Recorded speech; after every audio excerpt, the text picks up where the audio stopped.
चलिए स्टार्ट करते हैं आज का सेशन। उससे पहले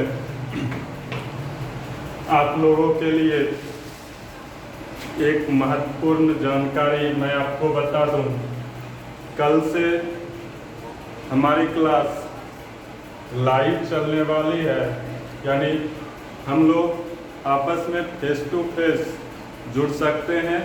वहाँ पर आप जो कोई भी दिक्कत हो, आप एक क्लासरूम की तरह यानी हम लोग पढ़ सकते हैं। आप लोग अपना हाथ खड़ा करिए और अपना प्रॉब्लम पूछ सकते हैं। इसके लिए आपको सबसे पहले एक लिंक भेज दिया जाएगा, जिससे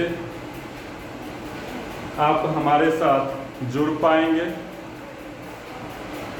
उस लिंक को कहीं पर किसी के साथ शेयर नहीं करना है, ना ही उसके पासवर्ड को। एक लिंक और उसके साथ एक पासवर्ड भेजा जाएगा आपको लिंक कॉपी करके डालना है, पासवर्ड डालना है, और जो एक टाइम आपको दिया जाएगा, या आप लोग डिसाइड कर सकते हैं, मुझे बता सकते हैं कि मैं इस समय क्लास करने में हम लोग सक्षम हैं। उसी समय आपकी क्लास शुरू होगी, क्योंकि सभी पेरेंट्स हर समय घर पर मौजूद नहीं होते हैं, तो आप लोगों के पास हर समय मोबाइल घर में उपलब्ध भी नहीं होगा। तो आप अपनी सुविधा अनुसार बता सकते हैं कि हमें कब क्लास चाहिए। उसी समय मैं आपको लिंक प्रोवाइड करूंगा। उस लिंक के जरिए आप लोग हमसे जुड़ेंगे और हम एक सामान्य क्लासरूम की तरह आपस में पढ़ते पढ़ाते नजर आएंगे। आपके दोस्त लोग भी वहाँ होंगे, जहाँ आपको बातें कम करनी है और अपनी पढ़ाई पर फोकस करना है। तो आज के सेशन में हम अपने कार्बन एवं उसके यौगिक में आगे बढ़ते हुए कार्बन के अपरूप पर चलते हैं। तो कार्बन के अपरूप मुख्यतः 3 होते हैं, जिसमें से पहला हीरा, दूसरा ग्रेफाइट और तीसरा फ्लोरीन होता है। सबसे पहले हम जानने की कोशिश करें अपरूप होता क्या है।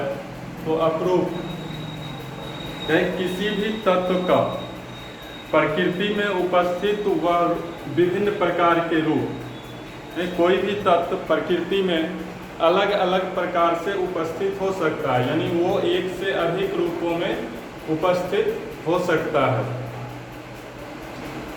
लेकिन उसमें समानता या असमानता क्या हो सकती है। वो अलग अलग प्रकार से उपस्थित तो होगा, लेकिन रासायनिक दृष्टि से समान होगा। यानी कार्बन का जो अपरूप होगा वो सिर्फ और सिर्फ कार्बन का ही बना होगा। उसका रासायनिक स्ट्रक्चर समान होगा, लेकिन भौतिक दृष्टि से वो अलग अलग हो सकता है। यानी उसका आकार, आकृति, ये सभी चीज़ें अलग अलग हो सकती हैं, लेकिन वो बना जो होगा वो सिर्फ और सिर्फ एक ही चीज़, यानी कार्बन का अगर अपरूप है तो वो कार्बन से बना होगा। और किसी तत्व में यह जो गुण पाया जाता है, यानी एक से अधिक रूपों में रहने की क्षमता, वो उसकी अपरूपता कहलाती है। ध्यान रखिएगा, ये अपरूप कोई मानव निर्मित नहीं होते हैं, ये प्रकृति स्वयं इनको बनाती है, मानव इन्हें नहीं बनाता है।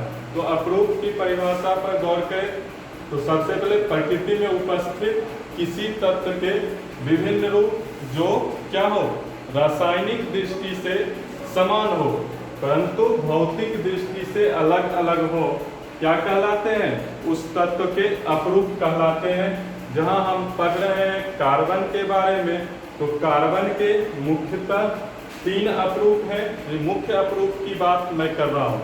इसमें मुख्यतः 3 अपरूप हैं, हीरा, ग्रेफाइट और ये थोड़े समय पहले ज्ञात किया हुआ फ्लोरीन, जिसमें से हमें मुख्य रूप से हीरा और ग्रेफाइट के बारे में जानना है, जो कि हमारे एनसीईआरटी बुक में ज़्यादा इसकी चर्चा है नहीं, लेकिन प्रश्न इससे पूछे जाते हैं और हमारे लिए यह जानना आवश्यक भी है। तो सबसे पहले बात अगर हीरा की करें तो ये क्या है, हम देखते हैं कि कार्बन से कोयला भी बना होता है और कार्बन से ही हमने बोला कि हीरा भी बना होता है। लेकिन एक तरफ कोयला काला, दूसरी तरफ हीरा इतना ज़्यादा चमकदार, जो कि हम जानते हैं हीरा बहुत ही ज़्यादा चमकदार होता है प्रकाश की उपस्थिति में। तो हीरा में क्या होता है, क्यों चमकदार होता है और क्यों कोयला काला होता है? ऐसा नहीं है कि कार्बन से बने सभी पदार्थ काले ही होते हैं। सभी अपने स्ट्रक्चर पर यानी मॉलिक्यूलर फॉर्मूले पर डिपेंड करता है कि वो काला होगा या फिर चमकदार होगा। तो एक हीरे में क्या होता है, हीरे में एक कार्बन परमाणु आपस में यानी एक कार्बन परमाणु 4 कार्बन परमाणुओं के साथ जुड़ता है। किस तरह से, अगर मान लो ये एक कार्बन परमाणु है तो ये सबसे पहले इधर से एक, इधर 2, एक सामने की ओर जुड़ जाएगा 3 और एक पीछे की ओर जुड़ जाएगा 4, यानी एक कार्बन परमाणु आपस में 4 कार्बन परमाणुओं के साथ जुड़ता है। इसी तरह से ये भी आपस में यानी अपनी कार्बन की संयोजकता हमें पता है कितनी होती है, 4, यानी हर कार्बन परमाणु क्या करेगा, आपस में अपने 4 कार्बन परमाणुओं को जोड़ता चला जाएगा, जो कि किसका निर्माण करता है, हीरे का निर्माण करता है, जिसकी आकृति 3 डायमेंशनल होती है। तो आपस में 4 कार्बन परमाणुओं के साथ जुड़ने के कारण यह बहुत ही कठोर हो जाता है।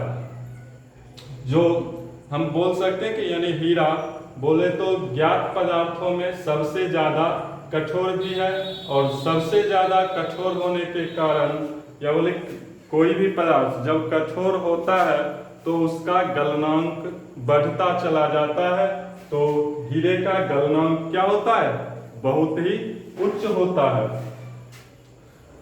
अभी हमने बोला कि प्रकाश की उपस्थिति में बहुत तेज चमकता है, तो यह प्रकाश की उपस्थिति में बहुत तेज चमकता है। क्यों चमकता है इसके बारे में हमें भौतिकी यानी फिजिक्स में पता चलेगा, जो हम ऑप्टिक्स चैप्टर में पढ़ते हैं।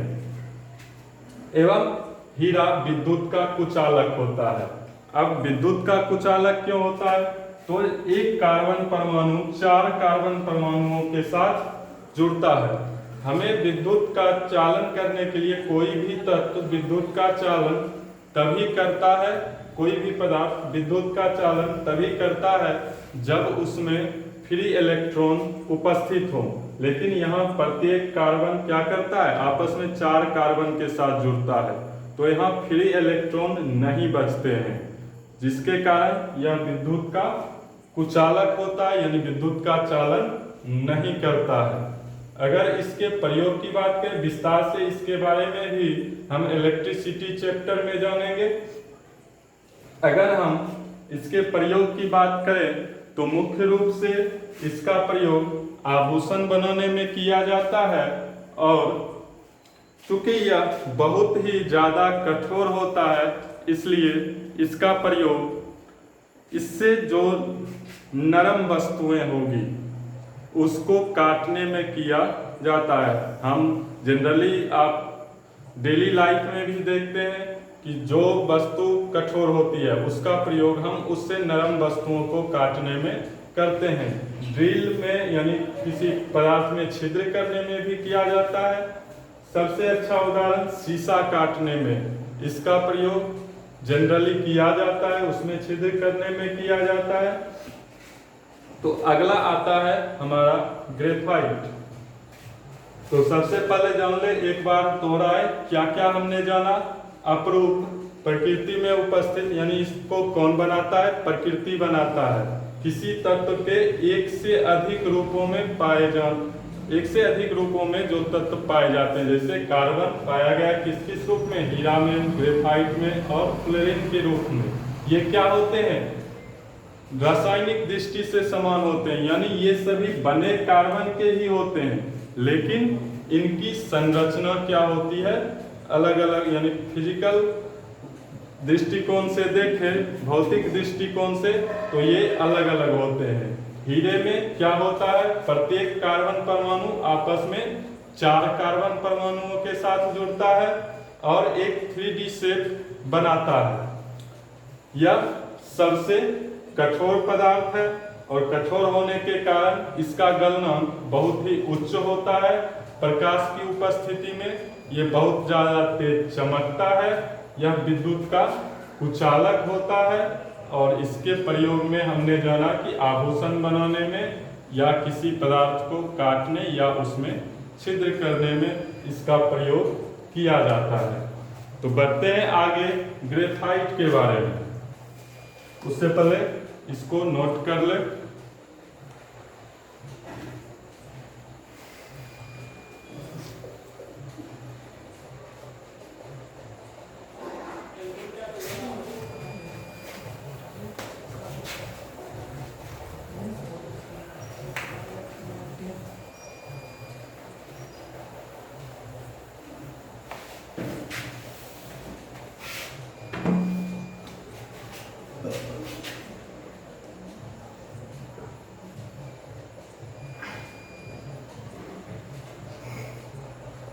अब जानते हैं ग्रेफाइट की संरचना क्या है, ये कैसे बनता है।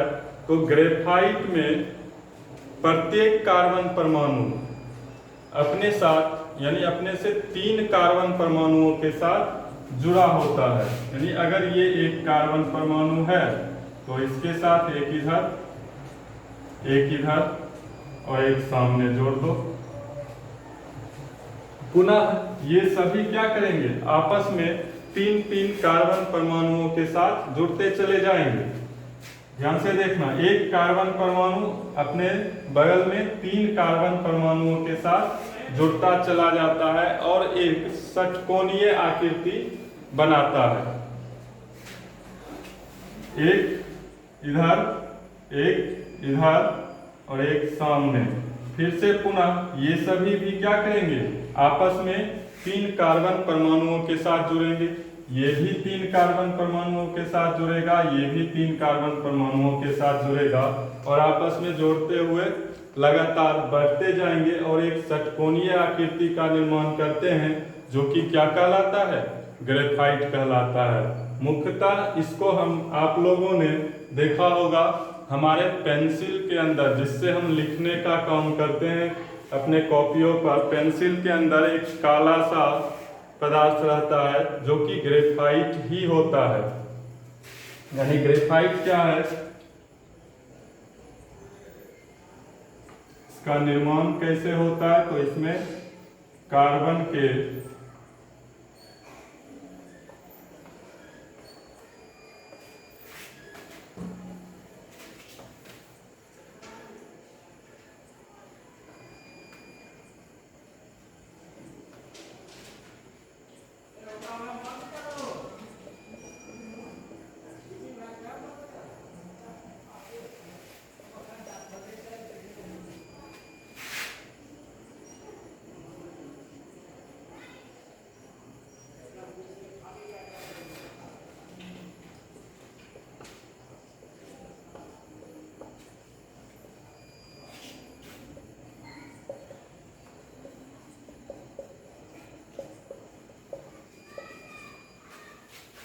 इसमें प्रत्येक कार्बन परमाणु अपने पड़ोस के 3 कार्बन परमाणुओं के साथ जुड़ा होता है और इसकी आकृति कैसी होती है, तो इसकी आकृति षटकोणीय होती है।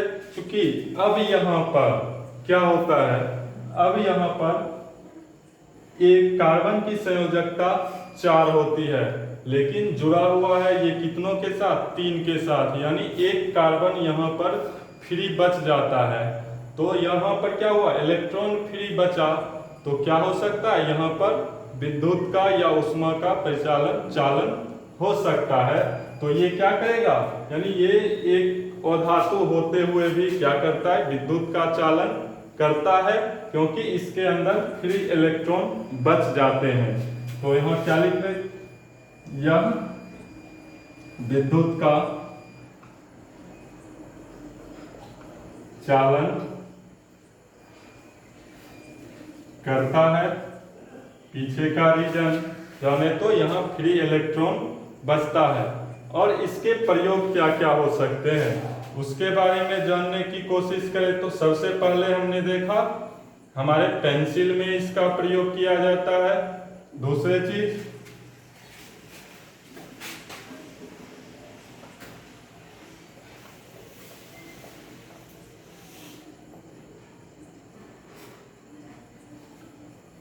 दूसरा प्रयोग अगर जानने की कोशिश करें तो हम देखते हैं कि हमारे पेंसिल के अंदर जो ग्रेफाइट लगा होता है वो भी मुलायम होता है। ऐसे भी ग्रेफाइट मुलायम और फिसलनदार होता है। फिसलनदार क्यों होता है, चिकना क्यों होता है, तो 3 कार्बन आपस में जुड़ते हुए ये एक इस प्रकार की आकृति बनाते हैं जो आपस में क्या होते हैं, चिकने सतह का निर्माण करते हुए एक दूसरे के ऊपर लगातार फिसलते रहते हैं। तो इनका उपयोग ड्राई सूखे स्नेहक के रूप में किया जाता है। सूखा स्नेहक जैसे हम ग्रीज का इस्तेमाल करते हैं वो क्या है, सूखा नहीं है।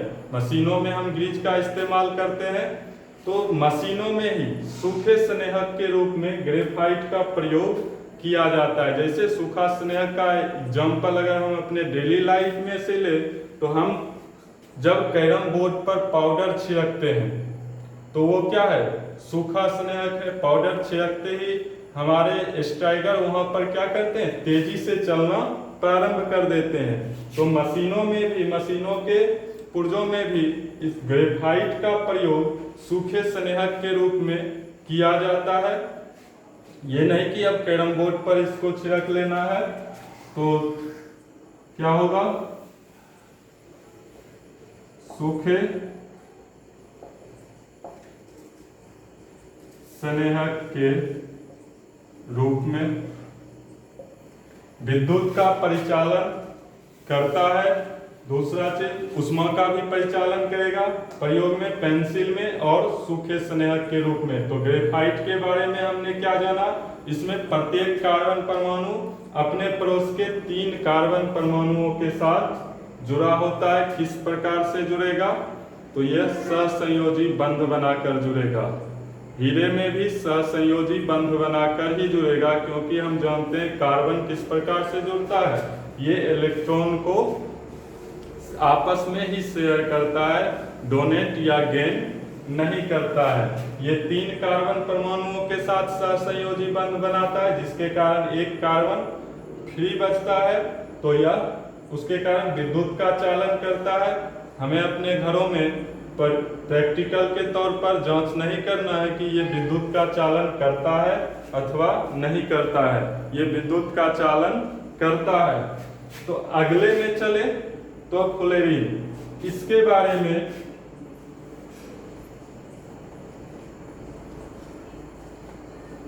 हमें ज्यादा कुछ जानने की जरूरत नहीं है। इसके बारे में अगर बात करें तो इसका सबसे पहला C60 अनुसूत्र जान ले और उसके बाद इसकी संरचना कैसी होती है, तो इसकी संरचना एक फुटबॉल की जैसी होती है। अगर नग्न आंखों से देखें तो इसकी संरचना फुटबॉल की जैसी नहीं दिखेगी, लेकिन माइक्रोस्कोप के जरिए देखें तो इसकी संरचना एक फुटबॉल की जैसी दिखेगी। जहां मेन चीजें यहां पर आती है कि इसमें कैसे जुड़ते हैं कार्बन परमाणु। तो 2 तरह की आकृति के साथ ये यहाँ पर कार्बन परमाणु आपस में जुड़ते हैं, एक हेक्सागन के रूप में और एक पेंटागन के रूप में। तो यहाँ पर हेक्सागन की संख्या 20, यानी जो पूरी संरचना फ्लोरीन की होगी उसमें हेक्सागन की जो आकृति की संख्या होगी वो 20 होगी और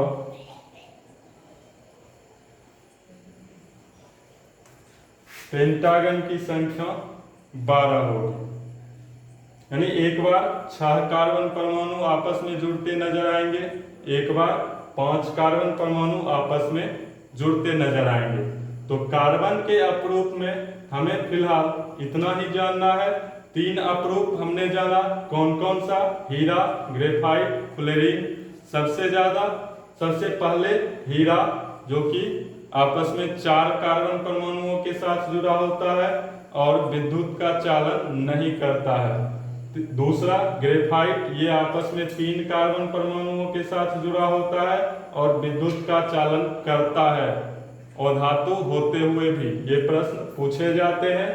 हीरा चमकता है जबकि ग्रेफाइट चमकता नहीं है। चमकने, काला होने, ये सभी चीजें किस पर डिपेंड करती है? तो उनके मॉलिक्यूलर स्ट्रक्चर पर डिपेंड करती है। इस भ्रम में नहीं रहना है कि सभी कार्बन के बने पदार्थ काले ही होते हैं। अगले